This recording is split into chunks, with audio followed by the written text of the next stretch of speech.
Jim noticed a man in the back corner wearing dark sunglasses and a pulled-down fedora while performing The End at Fillmore East. Despite his civilian clothes, he instantly recognized that rigid military posture. What happened next shocked the 2,800 people in attendance. Morrison stopped mid-sentence, his voice cracking on the word "father," and fixed his gaze on the figure disappearing into the smoke in the darkness. March 8, 1968. Fillmore East was filled with cigarette smoke and sweat. The Doors had already played Light My Fire, Break On Through, and When the Music's Over. But during The End, something broke in Morrison's eyes. But what none of them knew was this. Admiral George Stephen Morrison, the man Jim had told everyone was dead, was standing at the back of the venue wearing dark sunglasses and a coat he never wore, watching his son's first and last stage performance. Bill Siddons, 24 years old, the Doors' new manager. He was standing backstage and noticed that sudden change in Jim's eyes. Jim had seen something in the crowd, a ghost, a shadow. Bill scanned the venue, but the man was already gone. After the performance, Bill asked Jim, "Who was that man?" Jim didn't answer. He just said, "Ghosts aren't real, Bill." And then he picked up a bottle of whiskey and started drinking. Before you continue listening to this story, subscribe to our channel so you don't miss the unknown truths about Jim Morrison and rock music. Bill Siddons understood something that night. Jim Morrison was running away. He was running away from something. But why? Who was that man? Bill investigated. He asked questions. He asked the band members. Ray Manzarek knew. "Jim's father," he said. "But Jim tells everyone his father is dead," said Bill. Ray smiled bitterly. "For Jim, that man is dead," he said, "because Jim killed him, with words. And now he's come back as a ghost." When the Admiral left Fillmore East that night, his hands were shaking. When he got back to his hotel, he pulled a newspaper clipping out of his pocket. An interview printed a year ago, in the fall of 1967. Jim had told a reporter, "I have no family. My mother and father are dead. I have no siblings. I am alone." The Admiral had read those words hundreds of times. Every time he read them, he died again. Because Jim had killed him. With words. Simply. Coldly. And maybe the Admiral deserved it. When that interview was published, Admiral Morrison was at the Pentagon. His secretary had brought him the newspaper. "Would you like to see this?" she had asked in a worried voice. The Admiral read it. Once. Twice. 3 times. The words didn't change. "My mother and father are dead." The Admiral slowly closed the newspaper. He thanked him. After the secretary left, he watched the ocean from the window. Ships were passing by. Life went on. But the Admiral felt something inside him had died. His son had killed him. And the Admiral didn't pick up the phone. He didn't apologize. He didn't call. Because an Admiral couldn't show weakness. Pride was stronger than anything. And that pride would kill Jim. But the real disaster was yet to come. 6 months after the interview, September 1967, The Ed Sullivan Show. The Doors were going to play Light My Fire. The producers gave Morrison clear instructions. Don't say the word higher. It has drug connotations. Jim promised. "Okay," he said. "I won't say it." But live on air, with 73 million people watching, Jim leaned into the microphone and said that very word. "Girl, we couldn't get much higher." Ed Sullivan went ballistic backstage. "Never again. You'll never be on this show again." Jim smiled and walked off. He had defied authority, just like he always did. The Admiral watched it on TV. His wife Clara was beside him. "Your son has ended his career," Clara said. The Admiral didn't respond, because he had a strange feeling inside. Pride? No, that couldn't be it. But maybe there was a little pride. Jim was defying authority. The Admiral had been like that in his youth. But then, military discipline had killed everything. Jim, however, was still free. He was still a rebel. And the Admiral envied that. But he still didn't answer the phone. Because what could he say? Congratulations? Apologies? Silence was easier. And then Miami exploded. March 1st, 1969. Dinner Key Auditorium. 12,000 people. Jim Morrison stumbled onto the stage drunk. Very drunk. Whiskey bottles had been emptied backstage. Jim grabbed the microphone and delivered the most scandalous performance in rock history for 90 minutes. Claims of nudity, profanity, provocations. The crowd went wild. The police were alerted. And 4 days later, Jim Morrison was arrested. The charges were serious. Obscenity, drunken performance, corrupting public morals, the possibility of 6 months in jail. Bill Siddons was with Jim that night. Backstage, he watched Jim's collapse. Bill tried to hold Jim, but Jim pushed him away. "Let me go, Bill," he said. "I'm done. I've done it all." Bill asked, "Jim, what are you doing? Why are you destroying yourself?" Jim smiled and replied, "Because I'm already dead, Bill. I died in 1967. My father killed me. Or I killed him. It doesn't matter. Now I'm just playing the role of a dead man." Admiral Morrison heard about Miami on the evening news.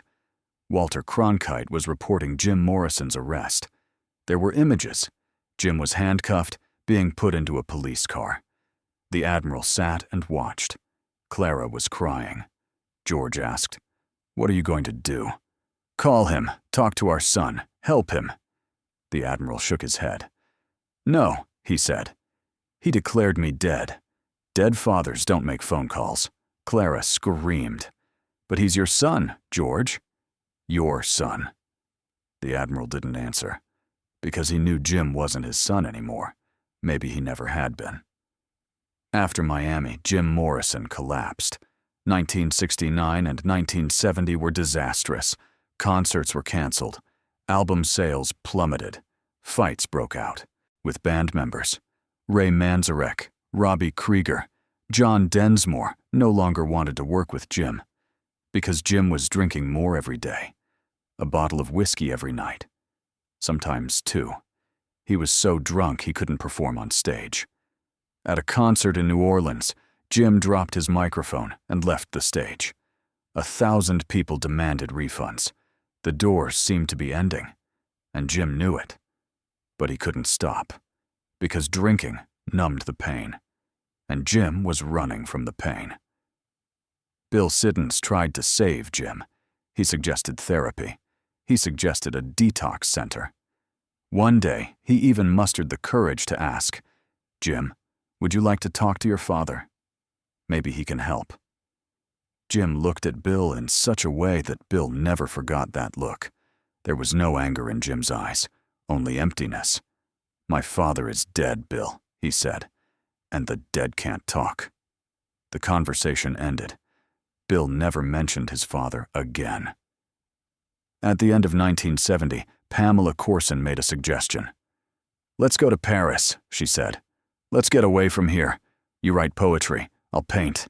Let's start over." Jim agreed, because he had no other choice. The Miami trial was ongoing. Everywhere in America reminded him of Jim. Paris could be an escape, maybe salvation, maybe healing.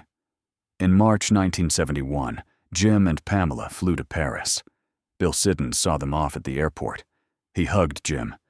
"Be careful, Jim," he said, "and come back." Jim smiled. "Maybe, Bill," he said. "Maybe I'll come back." But Bill saw it in Jim's eyes. Jim would not return. This was not goodbye. It was farewell. But Paris did not bring healing. Jim continued to drink. Pamela was using drugs, heroin. Jim tried it too. For the first time. The last time. Because on the night of July 3rd, 1971, Jim Morrison and Pamela Corson tried drugs together in their small Paris apartment. The dosage went wrong. Jim got into the bathtub, hot water. Maybe it would help him relax. But it didn't. His heart slowed down. He stopped breathing. Pamela was sleeping in the other room. Jim didn't scream. He didn't ask for help. He just sank into the water and died. At 27 years old, quietly, alone. In the morning, Pamela found Jim in the bathtub, motionless, cold. She screamed. Then she picked up the phone. The first person she called was Bill Siddons. Bill was in Los Angeles. The phone rang at 4 a.m. Bill woke up. Pamela's voice was trembling. "Bill, Jim is dead," she said. "I found him in the bathtub. What should I do?" Bill's world spun. "What did you say?" Pamela repeated. "Jim is dead, Bill. He's dead." Bill started asking questions, but Pamela hung up. Bill immediately booked a flight. He flew to Paris. But first, he needed to make another call, to Admiral Morrison. Bill Siddons called the Pentagon. The secretary answered. "I need to speak with Admiral Morrison," Bill said. "It's urgent." The secretary asked, "What is it about?" Bill replied, "It's about his son, about Jim Morrison." "Hold on a minute," said the secretary. Then the admiral came to the phone. His voice was cold. "Yes," he said. Bill took a deep breath. "Admiral Morrison, this is Bill Siddons, Jim's manager. I need to talk to you about Jim." The admiral's voice didn't change. "I'm listening," he said. Bill said it directly. "Jim is dead, in Paris, this morning." There was silence on the phone, a long silence. Then the admiral asked, "How?" Bill replied, "They say a heart attack, in the bathtub." Silence again. Then the admiral thanked him and hung up. Bill looked at the phone. Was it really over? The admiral didn't cry. He didn't ask any questions. He just said, "Thank you." Bill understood then. Jim was right. The man was really dead. 2 days later, Bill Siddons was in Paris. He was arranging the funeral with Pamela, Père Lachaise Cemetery, the morning of July 5th, a private funeral. No press. The band members hadn't been informed yet. Only a few people would be there. Bill organized everything. The coffin, the grave, the priest. Everything. But something was missing. The family. Bill called the admiral. He asked if he would come. The admiral didn't answer at first. Then he said, "I'll come, but no one should know. I'll come secretly." Bill understood. "Okay," he said. "I won't tell anyone." July 5th, 1971, morning. Père Lachaise Cemetery. Jim Morrison's funeral took place. Only a few people were there. Pamela Corson, Bill Siddons, a few friends, French officials. The funeral was quick, quiet, secret. The coffin was lowered into a small grave. The priest said a prayer. Pamela cried. Bill held Pamela, and everyone dispersed. But Bill noticed something. At the back of the cemetery, under a tree, dark sunglasses, a fedora, civilian clothes. A man was standing there. Bill recognized him. The posture, the sternness, the discipline. Admiral Morrison. Bill wanted to approach but didn't, because the admiral hadn't wanted him to. He was coming secretly. Bill showed respect. He stood at a distance and watched. The admiral stayed there for hours. At 4 in the afternoon, Bill looked again. The admiral was still there. At 6 p.m., Bill checked one last time. The admiral was gone. But when Bill approached the grave, he saw something. There was a flower on Jim's grave, a single white rose, and a note. Bill took the note. It had only 2 words written on it. "I'm sorry." Nothing else. No signature. But Bill knew who had written it. Bill Siddons kept that note for 50 years. He never told anyone, because the admiral didn't want him to. But in 2021, on the 50th anniversary, Bill gave an interview, and he told the story for the first time. He said the admiral was there, at the funeral in Paris. He came secretly, he left secretly, and he left a rose. And he wrote, "I'm sorry." He apologized 30 years late. But at least he said. At least he apologized. But the story doesn't end there, because in 2001, a few months before his death, Admiral Morrison called Bill Siddons. 30 years later, when Bill answered the phone, he was shocked. "Admiral Morrison?" "Yes," said the Admiral. "Can we talk?" Bill said yes. "Of course." The Admiral asked, "Do you still have that note?" Bill was surprised. "Which note?" "The note I left in Paris," said the Admiral. Bill replied, "Yes, I still have it." The Admiral said, "I want you to burn it." Bill asked, "Why?" The Admiral replied, "Because that note isn't enough. 2 words aren't enough. I lost my son because I didn't say more than 2 words. And now I'm 80 years old, and I understand that 2 words are never enough." Bill said, "Admiral, what would you have wanted to say?" The Admiral was silent for a long time. Then he spoke. "I would have wanted to tell him that I love him. I'm proud of him. I made mistakes. I was a bad father, but I always loved him. I always thought about him. I thought about him every day. And every day I wished for my death because he was dead, and I was still alive. It wasn't fair. I should have died. He should have lived." Bill cried on the phone. So did the Admiral. 2 men. 1 loss, 1 regret. The Admiral said, "Bill, you were Jim's real family. You were there. I wasn't. And I'm sorry for that. I apologize not just to Jim but to you too, because you tried to save him. I didn't." Bill replied, "Admiral, none of us could save him. But maybe by telling his story, we can save others." And that's why Bill Siddons spoke in 2021 on the 50th anniversary. Because when Admiral Morrison died in 2008, he left Bill a letter. It said, "Bill, please tell the story.